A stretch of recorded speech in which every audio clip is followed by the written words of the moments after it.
Hello दोस्तों, मैं सौरभ यादव आप लोगों के लिए पुनर्जन्म की एक कहानी लेकर आया हूँ। यह घटना मुझे भेजी है प्रीति ने। प्रीति जी इसमें अपने साथ हुए पिछले जन्म की घटना बता रही हैं, जो कि उनको आज भी याद है। ये है प्रीति और प्रीति के पापा पप्पू। ये हैं रागनी और सुमन। ये रागनी की मम्मी पापा। प्रीति का पिछले जन्म में नाम रागनी था।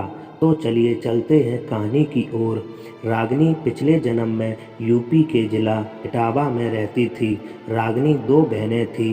रागनी की बहन का नाम सुमन था।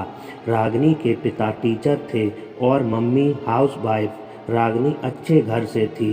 रागनी की बहन सुमन पढ़ने में कमज़ोर थी और रागनी की जितनी सुंदर भी नहीं थी। रागनी पढ़ने में काफ़ी अच्छी थी और देखने में सुंदर भी।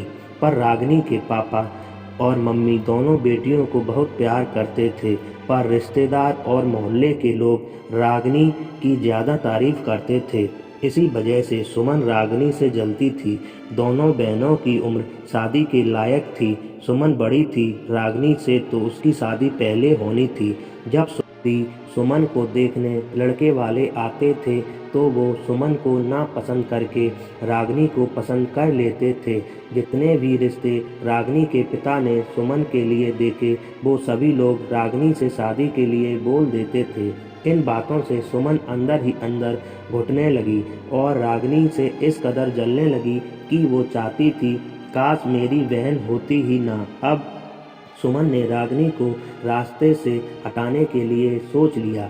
एक बार सुमन ने रागनी से कहा, कहीं बाहर चलते हैं घूमने को।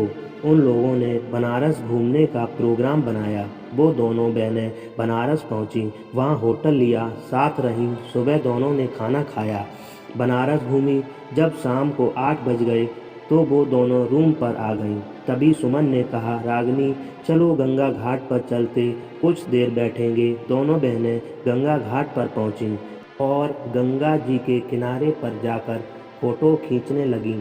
तभी सुमन ने रागनी को गंगा जी में धक्का मार दिया, जिससे रागनी की डूबने से मौत हो गई। करीब 1 साल बाद रागनी का पुनर्जन्म होता है, इटावा में ही, पप्पू के घर में। इस जन्म में रागनी का नाम प्रीति था। प्रीति बहुत सुंदर थी और प्रीति के पिता पप्पू उसको बहुत प्यार करते थे।